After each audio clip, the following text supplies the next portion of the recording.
ಮೃತ್ಯುಂಜಯಾಯ ರುದ್ರಾಯ ನೀಲಕಂಠಾಯ ಶಂಭವೇ ಅಮೃತೇಶಾಯ ಶರ್ವಾಯ ಮಹಾದೇವಾಯ ತೇ ನಮಃ. ನನ್ನ ಆತ್ಮೀಯ ವೀಕ್ಷಕರಿಗೆ ನಮಸ್ಕಾರಗಳು. ಇವತ್ತು ವೃಶ್ಚಿಕ ರಾಶಿಯವರ ಭವಿಷ್ಯವನ್ನು, ಮಾಸ ಭವಿಷ್ಯವನ್ನು ಅಕ್ಟೋಬರ್ ತಿಂಗಳ ಮಟ್ಟಿಗೆ ನೋಡ್ತಾ ಇದ್ದೀವಿ.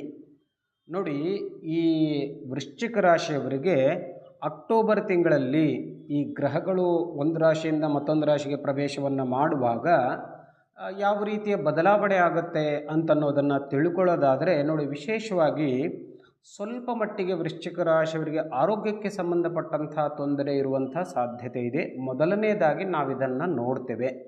ವಿಶೇಷವಾಗಿ ಹೃದಯಕ್ಕೆ ಸಂಬಂಧಪಟ್ಟಂಥ ತೊಂದರೆ ಇರಬಹುದು, ಅಥವಾ ಈ ಚರ್ಮಕ್ಕೆ ಸಂಬಂಧಪಟ್ಟಂಥ ಒಂದಷ್ಟು ಸಮಸ್ಯೆಯನ್ನು ಈ ವೃಶ್ಚಿಕ ರಾಶಿಯವರು ಎದುರಿಸುವಂಥ ಸಾಧ್ಯತೆ ಇದೆ. ಸೊ ಎಚ್ಚರಿಕೆಯನ್ನು ವಹಿಸಿ ಒಂದಷ್ಟು ವೈದ್ಯರ ಸಲಹೆಯನ್ನು ಪಡೆದುಕೊಳ್ಳಿ. ಅದೇ ರೀತಿಯಾಗಿ ಮನಸ್ಸಿನಲ್ಲಿ ಒಂದು ರೀತಿಯ ಗೊಂದಲದ ವಾತಾವರಣ ಕೂಡ ಇರುವಂಥ ಸಾಧ್ಯತೆ ಇರುತ್ತೆ. ಅದರ ಜೊತೆಗೆ ನೋಡಿ, ಹಣಕಾಸಿನ ಪರಿಸ್ಥಿತಿಯಲ್ಲಿ ಯಾವುದೇ ರೀತಿಯ ತೊಂದರೆ ಇಲ್ಲ. ಹಣಕಾಸಿನ ಪರಿಸ್ಥಿತಿ ತುಂಬ ಚೆನ್ನಾಗಿರುತ್ತೆ. ಯಾವುದೇ ರೀತಿಯ ಪಿತ್ರಾರ್ಜಿತ ಧನಲಾಭವಾಗುವಂಥ ಸಾಧ್ಯತೆ ಕೂಡ ನಿಮಗೆ ಇರುತ್ತೆ. ಅಂದರೆ ಹಿರಿಯರಿಂದ ಬಂದಿರುವಂಥ ಆಸ್ತಿಯಲ್ಲಿ ಏನಾದರೂ ಈವರೆಗೆ ತೊಂದರೆ ಆಗಿತ್ತು ಅಂತಂದರೆ ಆ ತೊಂದರೆಯೆಲ್ಲ ಪರಿಹಾರವಾಗಿ ನಿಮಗೆ ಒಳ್ಳೆಯ ಲಾಭ ಸಿಗುವಂಥ ಸಾಧ್ಯತೆ ಇರುತ್ತೆ. ಸುಖ ಶಾಂತಿ ನೆಮ್ಮದಿ ಚೆನ್ನಾಗಿರುತ್ತೆ. ವಾಹನ ಯೋಗ ಕೂಡ ನಿಮಗೆ ಈ ಸಂದರ್ಭದಲ್ಲಿ ಇದೆ.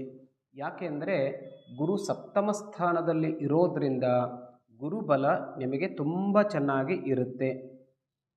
ಆದರೆ ಒಂದಷ್ಟು ವಿದ್ಯಾಭ್ಯಾಸದಲ್ಲೂ ಕೂಡ ಒಂದಷ್ಟು ತೊಂದರೆಯನ್ನು ನಾವು ನೋಡ್ತಾ ಇದ್ದೇವೆ.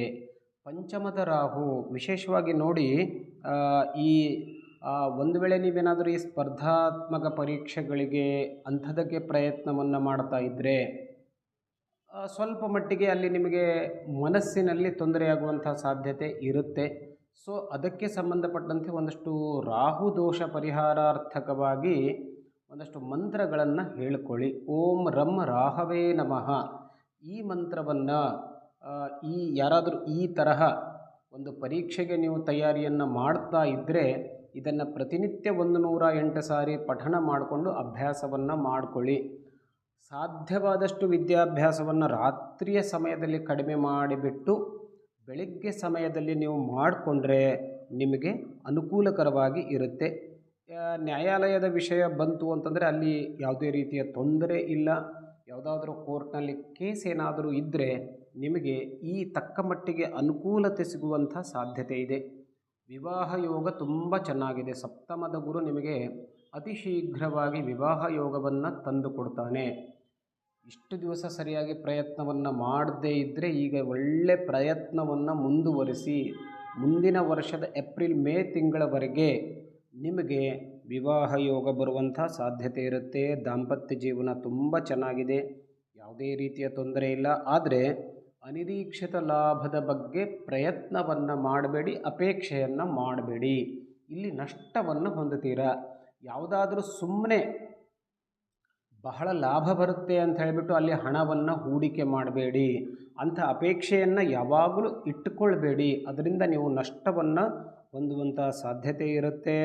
ವ್ಯಾಪಾರ ಕೂಡ ತುಂಬ ಚೆನ್ನಾಗಿರುತ್ತೆ. ಅಲ್ಲಿ ಯಾವುದೇ ರೀತಿಯ ನಷ್ಟ ನಿಮಗೆ ಇಲ್ಲ. ಅದರಲ್ಲೂ ವಿಶೇಷವಾಗಿ ನೀವು ಹೋಟೆಲ್ ವ್ಯಾಪಾರಸ್ಥರಾದರೆ, ಕೃಷಿ ವ್ಯಾಪಾರವನ್ನು ಮಾಡ್ತಾ ಇದ್ದರೆ, ಕೃಷಿಗೆ ಸಂಬಂಧಪಟ್ಟಂಥ ಕೆಲಸವನ್ನು ಮಾಡ್ತಿದ್ರೆ, ಅಂದರೆ ರೈತರಾಗಿದ್ದರೆ ಬಹಳ ತುಂಬ ಒಳ್ಳೆಯ ಕಾಲ.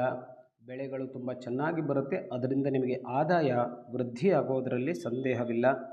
ಯಂತ್ರೋಪಕರಣಗಳಲ್ಲೂ ಕೂಡ ಈ ತರಹದ ವ್ಯಾಪಾರವನ್ನು ಏನಾದರೂ ನೀವು ಮಾಡ್ತಾ ಇದ್ದರೆ, ಅಥವಾ ಔಷಧಾದಿಗಳ ವ್ಯಾಪಾರವನ್ನು ಮಾಡ್ತಾ ಇದ್ದರೂ ಕೂಡ ಈ ವರ್ಷದಲ್ಲಿ ನಿಮಗೆ, ಅದರಲ್ಲೂ ವಿಶೇಷವಾಗಿ ಈ ತಿಂಗಳು ನಾನು ಹೇಳ್ತಾ ಇದ್ದೇನೆ, ಈ ತಿಂಗಳಲ್ಲಿ ಒಳ್ಳೆಯ ಲಾಭವನ್ನು ನೀವು ಗಳಿಸ್ಕೊಳ್ತೀರ.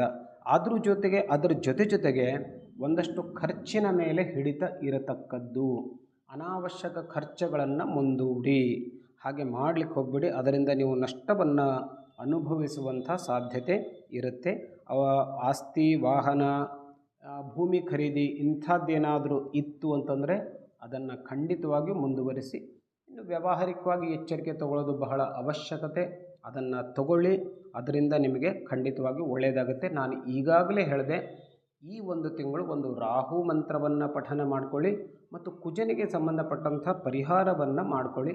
ಸಾಧ್ಯತೆ ಇತ್ತು ಅಂತಂದರೆ ಒಂದು ಕುಜ ಶಾಂತಿಯನ್ನು ಮಾಡಿಕೊಳ್ಳಿ. ಅದರಿಂದ ಖಂಡಿತವಾಗಿ ನಿಮಗೆ ಒಳ್ಳೆಯದಾಗುತ್ತೆ. ಮತ್ತೆ